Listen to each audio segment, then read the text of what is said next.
Welcome to DIYEasyCrafts.com. Today we're going to take a look at making a waving American flag porch welcome sign.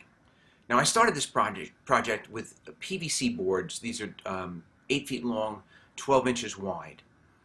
And I tried to heat them up with a heat gun. I just didn't generate enough heat, so I moved over to this propane torch. And I heated the back side a little bit more, or I charred it a little bit more than the front side. But I did have to heat up both sides.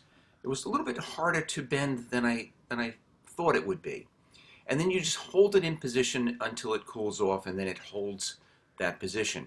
And I repeated this process down the entire length of that board. I had taken that 8-foot board and cut it into a 4-foot length for this porch sign. So again, I'm charring and I'm heating up the backside a little bit more because there'll be less cleanup and sanding on the backside. And then I'm making the bend just over a scrap piece of PVC that I had laying around.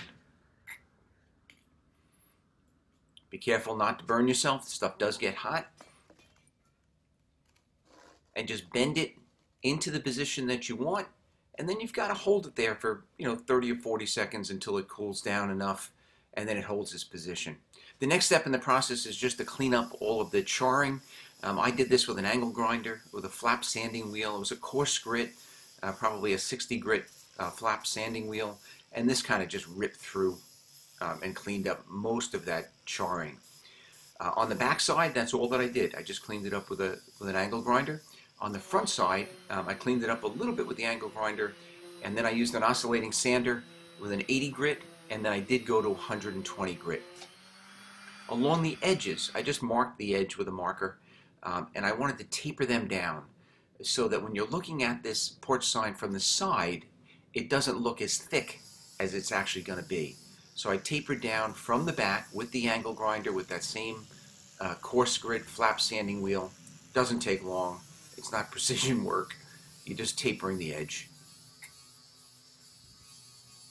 The next step was going to be to lay out the flag, or the stripes on the flag. I'm just using 2-inch painter's tape.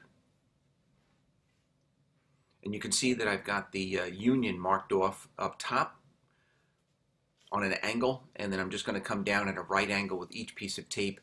And I'm going to fill the entire board with tape perfectly, or as close to perfectly as possible, lining up the edge of one strip to the edge of the next. And I'm just using that as my guide.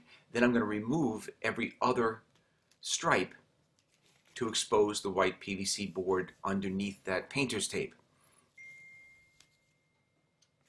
Then I will spray the exposed sections with red spray paint. And of course let that dry for a few hours. And once that red spray paint is dry, then you can remove the remaining painter's tape, and that's going to give you the red and white stripes of the flag.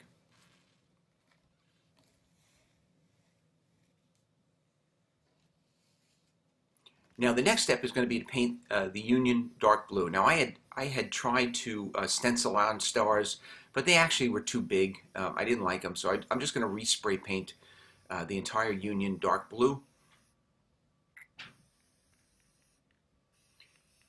And then I used the Craft Vinyl cutting machine. I have a Silhouette Cameo, and I cut out white stars on self-adhesive vinyl.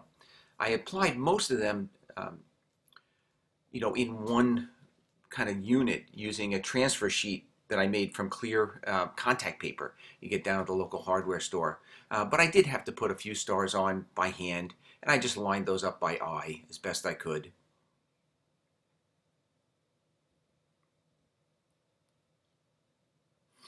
And basically the same thing for the lettering, the welcome text. I cut this out of self-adhesive vinyl, in this case a dark blue vinyl with the Cameo machine, and then I applied them in sections using a contact paper. And a contact paper, at times I think it makes it easier, and at other times not so much. I did end up putting a couple of the letters on just by eye.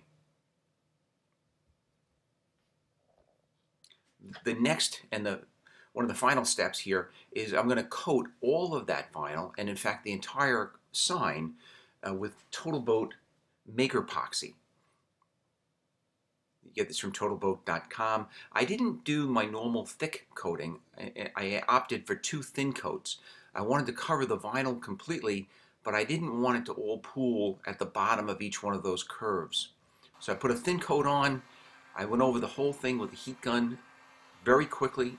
All you're doing with the heat gun is kind of heating up that resin, which allows any little air bubbles to come to the surface, and it just gives you a much shinier end result. And then I let that dry overnight, and then I repeated the process. So you ended up with 2 coats of the TotalBoat MakerPoxy. And this is the finished sign, a very unique waving American flag porch welcome sign. I hope you enjoyed the video. If you did, I ask that you please give it a thumbs up and subscribe to this YouTube channel. Would absolutely love it if you left a comment in the comment section. By all means, check us out on the web at DIYEasyCraft.com. I've got a whole bunch of different flag projects on there. Thank you very much for watching.